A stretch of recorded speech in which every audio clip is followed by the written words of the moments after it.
everybody, what's going on? Welcome to SmashSkool. My name is Lynx Knight, and guys, today, there's a couple things I want to go over. So the first thing is that I will be back, hopefully 2 weeks from now. I should be getting my computer fixed. I'll get paid this upcoming Wednesday, and then after that, it's just a matter of time of like when I get the hard drive part in and all of that. Secondly, so I'm going to be streaming again.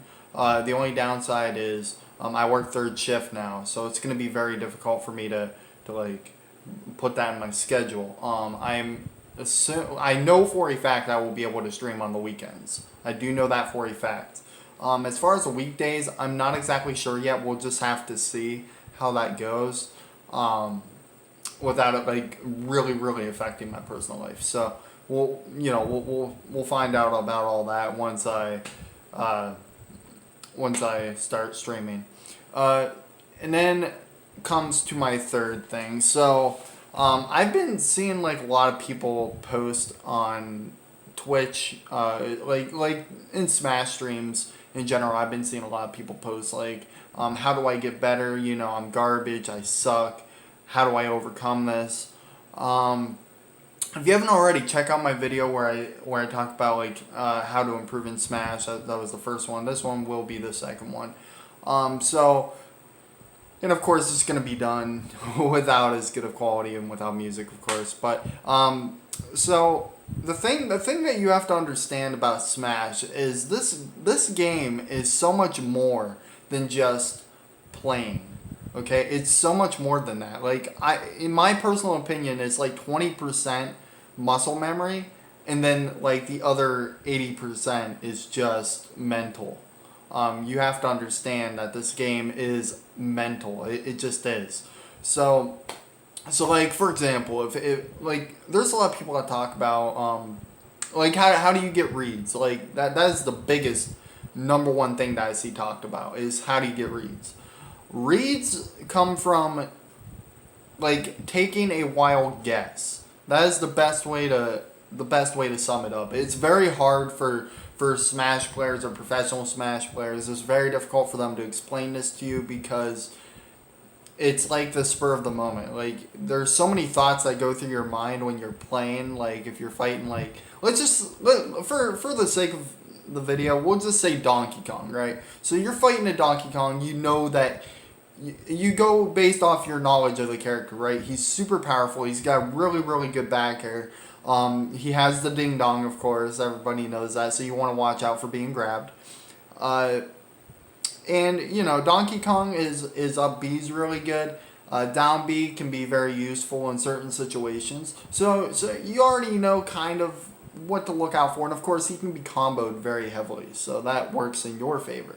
If you're using a combo heavy character like Mario or Sheik, Bayonetta, those kinds of characters. So when you're playing Donkey Kong, right? Or I mean when you're going against him is what I meant. When you're going against Donkey Kong and the match starts off, you immediately need a plan.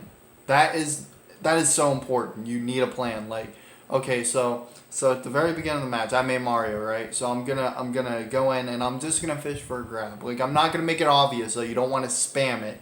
You just want to that you have that set in your head, like I'm going for a grab.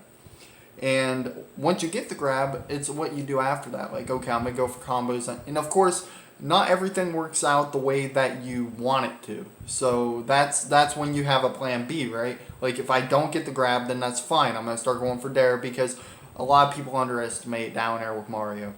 His down air is actually really good. And so yeah, with Mario, it's like, I'm going to go for down air and do like up air, and then up B, right? And just to get the match going.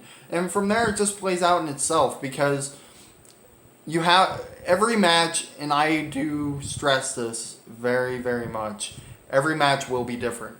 Nobody plays the same. Like nobody.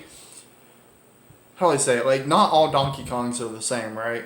Every single one of them have their own little thing, their own little setups, or their own whatever. Some people air dodge at different times. So like if you're going to get an air dodge read, it's just very situational. So you really, really, really need to keep that in mind when you're playing this game. Is that every match will be different for you, and you just have to learn how to adjust to a certain person's play style. So hopefully that helps just a little bit of to give you a little bit of insight of where reads come from. It's not because this person just knows said character. I mean, that does have a lot to do with it, but it has to do with just taking a guess. If if they're going for constant grabs, right? About maybe about 80% chance, that they might go for it again, but they could mix it up on you, right? So if you're going for this read for Mario, for example, you're gonna do reverse up smash because you have this feeling they're gonna go in for a grab with Sheik, okay? Let's say that I'm Mario and I'm fighting Sheik and they're going for grab, so I go to reverse up smash because I think that they're going to grab me again.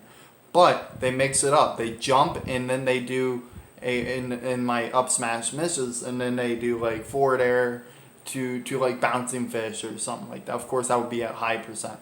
But yeah, there's just so many different options in this game that it makes it very difficult to explain how reads come about or how it happens. But that is basically the gist of it. It just comes from the spur of the moment, of course, and then taking wild guesses, basically. I mean, obviously, you're going to be studying the person you're playing. While the match is happening, you're going to be studying how the person is playing. Okay, they're starting to air dodge a lot, so I'm going to start reading that.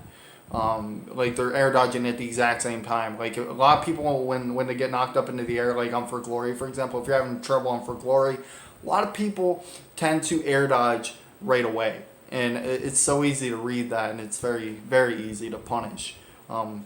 You basically have to jump up, wait, and then do another jump, and then get the hit.